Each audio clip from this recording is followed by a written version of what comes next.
अस्सलाम वालेकुम, I am a consultant nutritionist doctor Shaza Zabar. आज हम बात करते हैं the diet for the heart patients. हमने नोटिस किया है कि 92% अवाम जो ये वीडियोस देखती है वो नॉन सब्सक्राइब है हमारे चैनल को। तो आपसे एक हम्बल रिक्वेस्ट ये है कि इस चैनल को प्लीज़ सब्सक्राइब करें ताकि आपके लिए हम बेहतर से बेहतर कंटेंट बनाएं और बड़े से बड़े डॉक्टर्स को अपने प्लेटफॉर्म पे ला सकें। Thank you. आजकल जो है बहुत ज़्यादा अलार्मिंग स्टेट हो गई है, क्योंकि अगर हम बात करें कि बहुत ज़्यादा जो मोर्टेलिटी रेट है यानी डेथ रेट जो है वो उसके बेसिक कॉज जो है it's due to the heart attack है, जो कि इतना ज़्यादा कॉमन हो गया है कि every third person, every third home is affected to this है।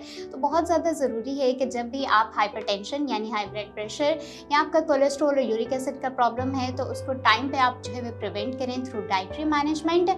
और उसमें ज़रूरी ये है कि आप होल ग्रेन्स का इस्तेमाल करें, आप फ्रेश फ्रूट्स और वेजिटेबल्स का इस्तेमाल करें, आप हेल्दी फैट्स का इस्तेमाल करें जिसमें मौजूद होते हैं नट्स, सीड्स जिसमें ओमेगा 3 ओमेगा 6 फैटी एसिड्स मौजूद होते हैं, जो कि आपकी ब्रेन हेल्थ के लिए भी अच्छे होते हैं, हार्ट हेल्थ के लिए भी अच्छे होते हैं, ओवरऑल हेल्थ को भी इम्प्रूव करते हैं।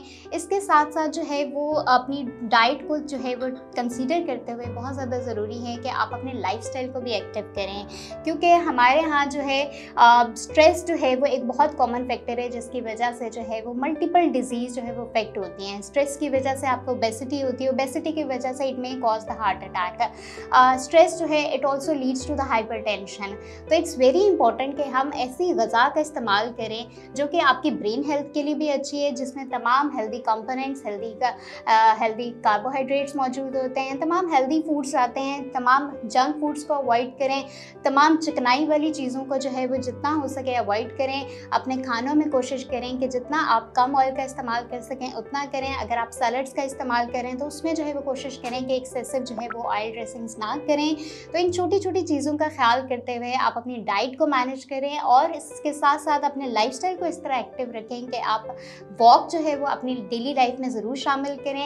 एवरी मील, ब्रेकफास्ट, लंच और डिनर के बाद जो है वो कोशिश करें कि वॉक और जेंटल जो स्ट्रेचिंग एक्सरसाइज है उसको अपनी डेली लाइफ में शामिल रखें, ताकि जो है वो आप अगर जो है वो आपको कोई बीपी का भी इशू है या फिर आपको किसी भी किस्म की कोई हार्ट डिजीज़ है तो आप उसको जो है अच्छे तरीके से प्रिवेंट कर सकें। Thank you.